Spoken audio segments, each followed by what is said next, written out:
注意看，小青居然脱了姐夫许仙的衣服，两人在床上亲密无间。结果这一幕刚好被许仙现任的妻子桂花看见，误以为他们俩背着自己行苟且之事。小青连忙解释，她是在帮许仙运功疗伤。桂花急忙叫醒许仙，想要问个究竟。许仙醒来后，发现自己衣衫不整，还浑身是汗，以为自己被侵犯了，吓得赶紧带着桂花离开这是非之地。小青替姐姐白素贞感到惋惜，思念了18年的男人如今却失了忆，和别的女人甜蜜恩爱。小青不敢把如今的情况告诉白素贞。另一边的许仕林自从知道了水漫金山的故事，就对自己的身世起了疑心。既然在法海那里问不出什么，他就自己去民间查个究竟。于是便跟好兄弟孟宁一起偷溜出了金山寺。刚来到民间，就听客栈里有人正在说书，说的正是水漫金山的故事。许仕林越听越觉得自己就是故事里的许梦娇。从说书的口中得知，白娘娘被镇压后，许仙和许梦娇便不知去向。珠儿这天恰好和管家海叔出来逛街，为了找郎中替姐姐医治烂脸，单纯的珠儿决定独自去趟药铺，可却被2个好色之徒盯上。珠儿被这俩流氓追到了客栈，刚好就遇到了许仕林。仕林见珠儿被人欺负，当即便和孟宁把流氓给揍了一顿。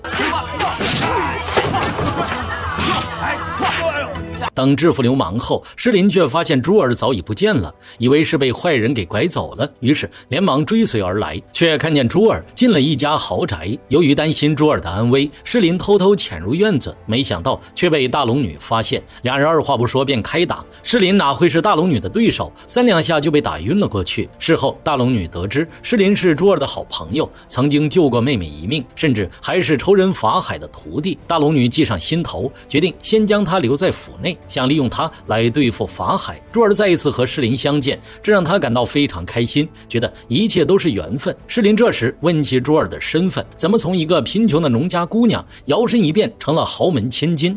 珠儿告诉仕林，大龙女是他失散多年的姐姐，也是他现在在这世上唯一的亲人。大龙女为了骗取许仕林的好感，决定利用他对珠儿的感情，把他留在府上做客。可仕林却担心会被师傅责罚，决定向珠儿告别后就回金山寺。此时的寺内，法海正在责怪孟宁，又带着仕林去外面鬼混，现在还把人给弄丢了。法能这时站出来为徒弟说情，这才免了孟宁不受惩罚。法能虽然是法海的师弟，但他一直以来都野心勃勃，想要找机会除掉法海，让自己成为金山寺的住持。可徒弟孟宁老和仕林混在一块儿，这让法能有些恨铁不成钢。他警告孟宁应该把心思放在修行练武上，他日上京再考个武状元，那么自己也能跟着沾沾光。如今许仕林3番5次扰乱孟宁的修行，法能决定要好好想个办法打压许仕林，于是向师兄法海申请代管仕林。名义上说是为了师兄分忧，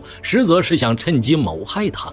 而仕林则以为法能是真心想要教他功夫，不禁对这个师叔感恩戴德。可没想到第一天仕林就挨了法能一顿揍，这哪是在教功夫啊，明明就是在公报私仇。仕林被他打到怀疑人生，但也没有怀疑，接下来还让仕林跳进水缸，表示在水里冰冻3天3夜，这样才能舒筋斩骨，学有所成。单纯的仕林居然信了他的鬼话，还一个劲儿的感谢师叔的教导。紧接着仕林一个纵身就跳进了冰冷的水缸，法能再三叮嘱一定要待够3天3夜，万万不可提前出来。而仕林不知道的是，水缸里的水其实含有腐蚀的成分，用不了多久便会把许仕林化为一滩血水。3天3夜很快就过去了，法能以为仕林已经化成了脓水，便跑来查看。可没想到此时的水缸突然爆炸，许仕林从里面出来，并且仍旧生龙活虎，武功也似乎比以前更高了。纳闷的法能打算偷袭他，没想到却被许仕林体内的妖性直接弹飞。原来许仕林继承了母亲白素贞的妖法，任何毒物都伤不了他分毫，反而还会让他越来越强。法海见仕林的武功突飞猛进，还以为都是师弟的功劳，于是更加放心把仕林交由他管教。这天朝廷突然下旨要将法海封为降魔国师，不日就要前往京城受封。法能看见后眼红到了极致，十分嫉妒法海。他一心都觉得自己比法海优秀，可为什么好事全都被他给占了去？如今法海要前往朝廷任职，那么金山寺理应由法能照看。于是法能便开始贿赂起了朝廷来的梁公公，要梁公公在皇上面前替自自己多美言几句，这样自己就能顶替法海坐上金山寺住持之位。梁公表示这事儿皇上可管不了，得要法海自己心甘情愿的让贤。于是法能就开始疯狂暗示法海，将金山寺住持之位让给他，反正法海马上就要去做国师了，金山寺总不能没人管吧。没想到法海却说自己肯定不习惯皇宫里的生活，迟早还是会回来的，要法能死了这条心吧。这可把法能给气个半死，回去就骂法海霸着鸡窝不下蛋。不过转念一想，法海很快就要进京面圣，等他一走，自己就是这儿的老大。他决定趁着法海不在的这段时间，找机会把许世林这个心腹大患给除掉。见许世林正和孟宁切磋武艺，便命令孟宁对世林使出全部实力，还嘱咐许世林不许还手。可怜的世林就这样被好兄弟揍得鼻青脸肿。许世林被法能看得很严，不能出去，于是让好兄弟孟宁代替自己去找小龙女卓尔赴约。卓尔在孟宁的口中得知世林为了练武受了伤，心里担心不已，决定偷偷潜入金山寺探望世林。随后卓尔便利用姐姐送他的玉佩，将自己变成一名小沙弥，打算潜入金山寺寻找许世林。刚来到金山寺，就撞见了正在洗澡的许世林，吓得他连忙跑开。孟宁带着卓尔来到柴房，偷偷和世林幽会。卓尔带来了他们龙宫最好的金疮药，果然世林用了以后神清气爽。此时法能找上了门，看孟宁神色慌张，便认为许世林又在作妖，于是直接闯进了柴房。没想到卓尔迅速用玉佩将自己变成了孟宁的模样。法能还有些奇怪，孟宁刚刚还在外面，怎么就突然跑到屋里了？好在他们三言两语就把法能给哄骗走了。法能还是有所怀疑，他不死心的继续监视许世林。果然，正当孟宁想把朱儿带出金山寺时，却被法能逮了个正着。在法能的逼问下，孟宁只能将朱儿和世林的事一五一十的说了出来。法能怕许世林把孟宁带坏，他严令禁止孟宁继续和世林鬼混，罚孟宁在后山搬石头。许世林心疼好兄弟，不想看孟宁为了他受罚，于是便跑来和他一起受罚。法能知道如今的许世林今非昔比，为了孟宁的前途，他告诉世林，如果你真的想帮孟宁赎罪，那再过几天朝廷选拔武状元时，就去跟孟宁比试，而他则不许还手，还要故意输给孟宁，让孟宁顺利考上武状元。单纯的世林想都没想就答应了。很快朝廷便开始了武状元的海选，许世林和孟宁大打出手。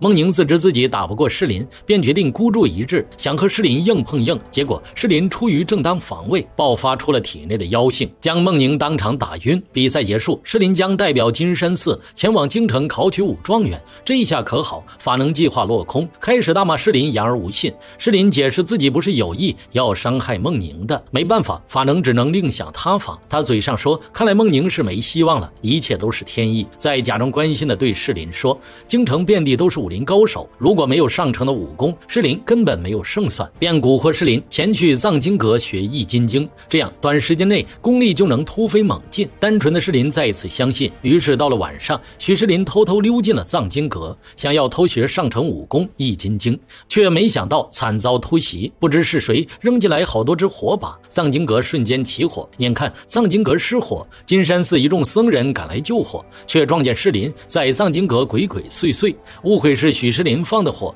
想将他当场拿下。世林无奈，只能和师兄弟们大打出手。另一边，法能悄悄杀死了其中一个小和尚，栽赃世林是杀人凶手。这一下可好，就算是跳进黄河也洗不清了。法能这时蹦出来，上来就冤枉世林放火藏经阁和害死同门师弟，命人将他拿下，按照门规要在3日后将许世林烧死。尽管孟宁一再求情，可法能却无动于衷。好不容易设计可以把许世林除掉，他怎会就此罢休呢？世林不甘心就这么糊里糊涂的死了，他越想越来气，瞬间爆发体内的妖性力量，直接挣脱开了绳索。孟宁赶紧带着世林离开了金山寺，两人决定去找朱儿，暂时借宿在他家。于是朱儿便偷偷将两人藏在了府内，这样他就能每天都见到世林了。注意看，女人在纸上画了件衣服出来，再用剪刀将其剪下，随后拿出玉佩念了几句咒语。神奇的事情发生了，桌子上居然变出了了一堆衣服。许世林为了躲避金山寺的追杀，和好兄弟孟宁来到了小龙女珠儿的家里。世林和珠儿可谓是日久生情，为了帮心上人世林做几件新衣服，珠儿将衣服的款式画在纸上，然后再用姐姐送她的神奇玉佩变出了一桌子的新衣服。许世林看见心爱的女子给他做了一堆新衣服，其中还包括贴身的内衣，这让他瞬间乐开了花，心想着马上就能迎娶白富美了。可这段时间，珠儿奇怪的举动被管家海叔逮了个正着。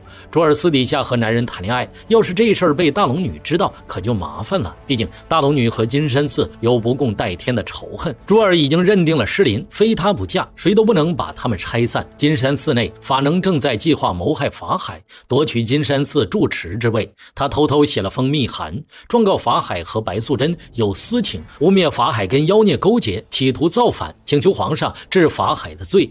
法能将密函交给了孟宁，千叮咛万嘱咐，一定要交到皇上的手上。没想到孟宁来找诗林时，却发现自己不小心把密函给弄丢了，几人顿时焦头烂额。此时诗林灵机一动，猜想金山寺刚刚接到了圣旨，要法海上京受封。诗林就猜想密函的内容肯定是谢恩之类的话，于是两人以法能的身份重新写了一封假的密函，第二天便交到了梁公公的手上，写个感恩信，还要大老远跑到京城送信。梁公公直夸金山寺很有前途。随后孟宁见到了法海，表示自从他走后，诗林就因火烧藏经阁，还杀死同门师弟一事，差点被法能处置。幸好诗林已经逃出了金山寺。法海认为诗林就算再顽劣，也不会干出这种事来，于是便起了疑心。